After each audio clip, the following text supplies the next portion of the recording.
Welcome to the channel. Hornady just announced the new 7mm PRC, and in today's video I'm going to see how it stacks up to the king of 7mm sales, the 7mm Remington Magnum. Several months ago I had made a video on the 7mm PRC, the rumors of it, and I for sure thought Hornady was just going to neck down this cartridge, the 300 PRC, to 7mm. And I thought it was going to be a very good high velocity competition to the 28 Nosler. However, I was wrong. Hornady decided to do a bit more efficient and not as much of a barrel burner. So what they did was they basically took halfway in between the 6.5 PRC power and the 300 PRC.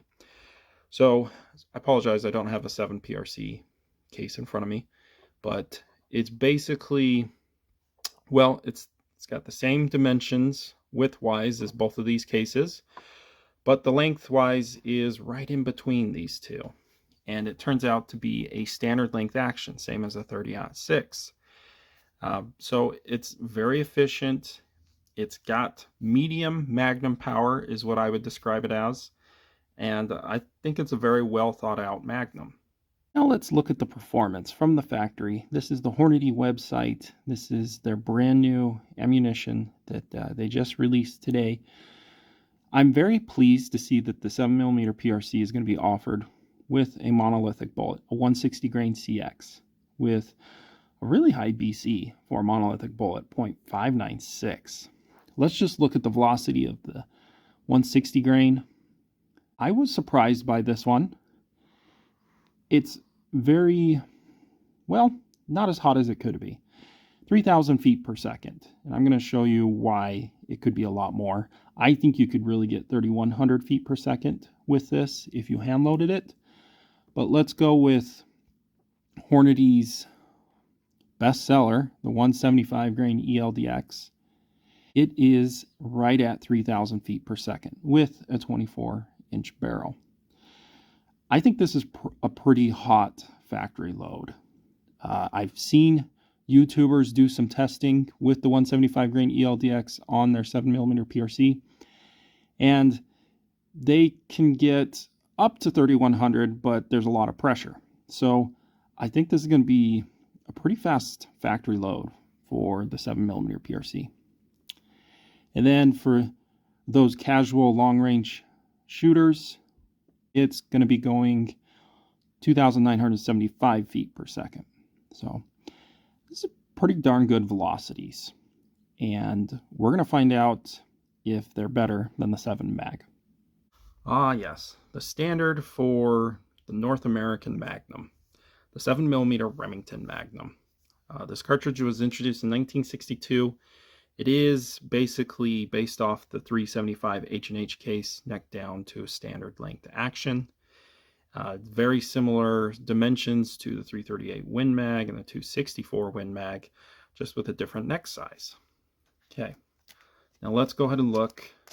Now the 7mm PRC I showed was 160 grain CX. Now this is an older Hornady book, so it doesn't have the 160 grain CX in it. But hand loading, you can get the Rem Mag to get 3,000 feet per second with that same bullet. So again, like I said, I think the 7mm PRC wasn't the hottest load with that CX bullet. So we're seeing about probably you're going to have about 100 feet per second advantage with the 7mm PRC compared to the 7 Rem Mag. Now the 175 grain, this is the bullet I want to compare it to. You can, according to Hornady, can get this up to 2,900 feet per second. Now Nosler says you can get their 175 grain bullets almost up to 3,000 feet per second at 2,970. I think it really depends on your barrel length. I think you could get 2,900 feet per second with a 24-inch and probably close to around 2,950, 2,970 with a 26-inch barrel. Now there's a little asterisk next to the 175 grain ELDX.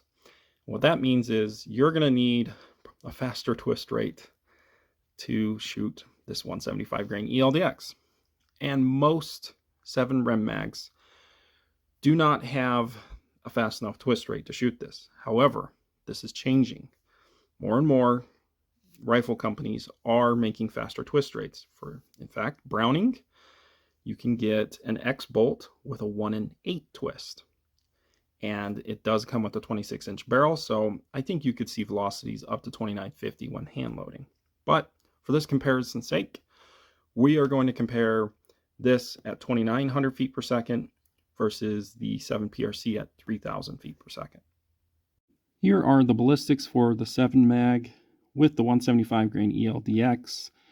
It has a muzzle velocity of 2,900 feet per second when hand loading it, and your energy, quite good, 3,269 foot-pounds of energy.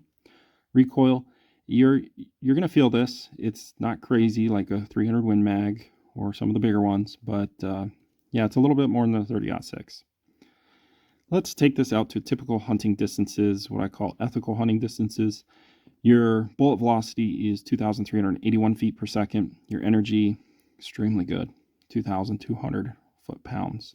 The drop's not bad either. The 7 mag is a pretty flat shooting cartridge.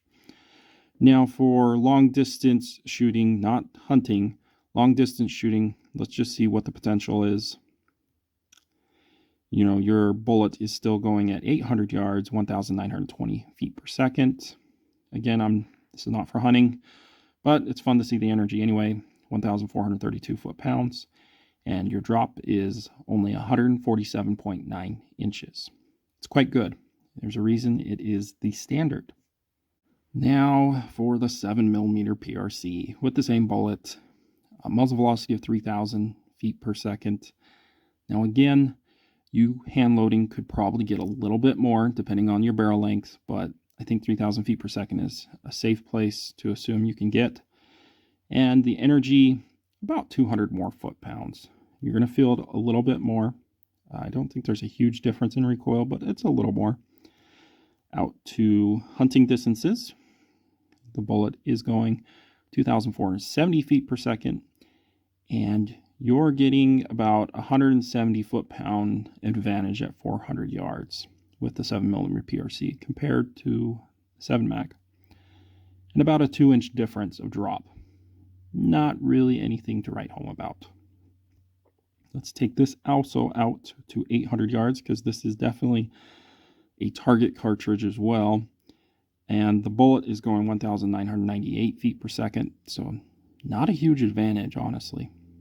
And then your energy, a little over 100 more foot-pounds.